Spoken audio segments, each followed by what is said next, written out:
উত্তরবঙ্গ রাষ্ট্রীয় পরিবহন সংস্থা জলপাইগুড়ি থেকেও কলকাতা তথা দীঘাগামী ভলভো বাস পরিষেবাকে আরও বিস্তৃত করার সিদ্ধান্ত নিয়েছে। বর্তমানে সপ্তাহে দুদিন এই ভলভো বাস চললেও যাত্রীদের চাহিদা বাড়ার কারণে আগামী দিনে সপ্তাহে 3 দিন পরিষেবা চালুর পরিকল্পনা রয়েছে বলে জানিয়েছেন সংস্থার চেয়ারম্যান পার্থপ্রতিম রায়। বিশ্বকর্মা পুজো উপলক্ষে বৃহস্পতিবার জলপাইগুড়ি ডিপোতে এনবিএসটিসির পক্ষ থেকে এক বিশেষ কর্মসূচির আয়োজন করা হয়। এদিন বিশেষ চাহিদা সম্পন্ন বেশ কয়েকজন শিশুদের হাতে নতুন বস্ত্র ও খাদ্য সামগ্রীও তুলে দেওয়া হয়। চেয়ারম্যান পার্থপ্রতিম রায় জানান, যাত্রীদের সুবিধার জন্য ভলভো বাস পরিষেবা বাড়ানো হচ্ছে। পাশাপাশি কর্মীদের উৎসাহ দিতে ড্রাইভার, কন্ডাক্টর এবং টেকনিশিয়ান সহ প্রায় 40 জন কর্মীকে পুরস্কৃত করা হচ্ছে। অন্যদিকে কাজের ক্ষেত্রে গাফিলতি করলে সংশ্লিষ্ট কর্মীদের বিরুদ্ধে কড়া ব্যবস্থাও যেমন সাসপেনশন বা বরখাস্ত নেওয়া হচ্ছে বলেও তিনি উল্লেখ করেন।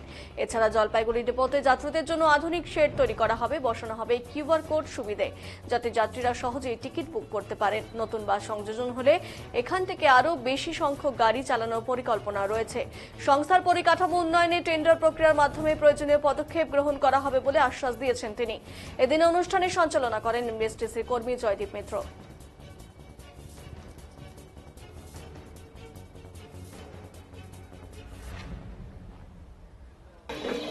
আমরা খুব খুশি হব। আমাদের উত্তরবঙ্গ রাষ্ট্রীয় পরিবহন নিগমের জলপাইগুড়ি ডিপোর কর্মীবৃন্দ যে বিশ্বকর্মা পুজোর আয়োজন করেছে তার একটি অঙ্গ হিসেবে আজকে তারা ডিসেবল চাইল্ডদের মধ্যে নতুন বস্ত্র পুজোর আগে তারা উপহার দিল, সেই সঙ্গে তাদের খাওয়ার ব্যবস্থা করেছে। কমের কিছু বাচ্চা তারা এসেছে। এটা একটা অভিনব উদ্যোগ। আমি মনে করি যে পুজো উৎসবের পাশাপাশি এই ধরনের সামাজিক কাজকর্মের সঙ্গে ইনভলভ থাকা এটা অনেক বেশি সকলকে উদ্য করে এবং একটা মানবিক দৃষ্টিভঙ্গিতে এই যে কাজ এই পুজো কমিটি করেছে, আমি তাদেরকে বিশেষভাবে কৃতজ্ঞতা জানাই। আমরা উত্তরবঙ্গ রাষ্ট্রীয় পরিবহন নিগমের প্রত্যেকটি ডিপোতে, আমাদের ডিভিশনগুলোতে, আমাদের টার্মিনাসগুলোতে, আমাদের সেন্ট্রাল ওয়ার্কশপে এই পুজো হয়। পুজোকে কেন্দ্র করে শুধু পুজোর মধ্যে সীমাবদ্ধ না থেকে আমরা কিছু সামাজিক দায়বদ্ধতাও নেওয়ার চেষ্টা করি। আবার আমাদের কর্মীদের উৎসাহিত করবারও কিছু কর্মসূচি নেওয়া হয়েছে। যেমন আমরা গোটা উত্তরবঙ্গের আমরা প্রায় 40 জন আমাদের ড্রাইভার, কন্ডাক্টর, মেকানিক এবং চেকিং স্টাফকে বিশেষভাবে পুরস্কৃত করছি উৎসাহ দান করবার জন্য। যারা ভালো পারফর্ম করেছে তাদের 10,000 টাকা চেক, মেমেন্টো, শংসাপত্র 40 জনকেই দেওয়া হবে।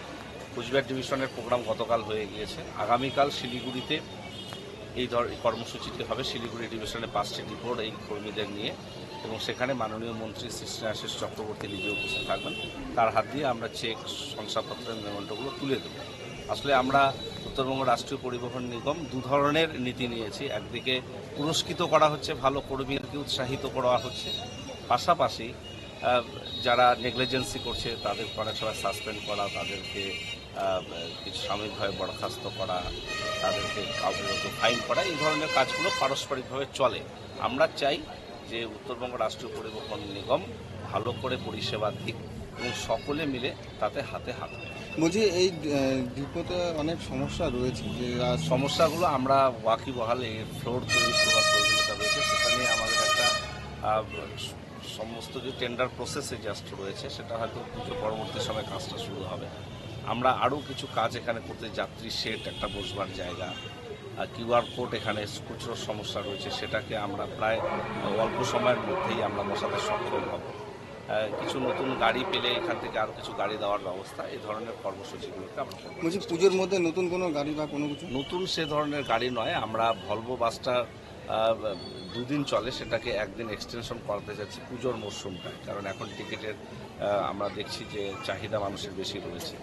আমরা চাইছি যে আমাদের ট্যুরিস্ট জন্যে যে সবুজের পথে হাতছানি, সেই কর্মসূচিটাকেও আমরা চালু করতে চাই, যেটা প্রত্যেক বছর পুজোর সময় দেওয়া হয়, এবারও সেটা দেওয়া হবে।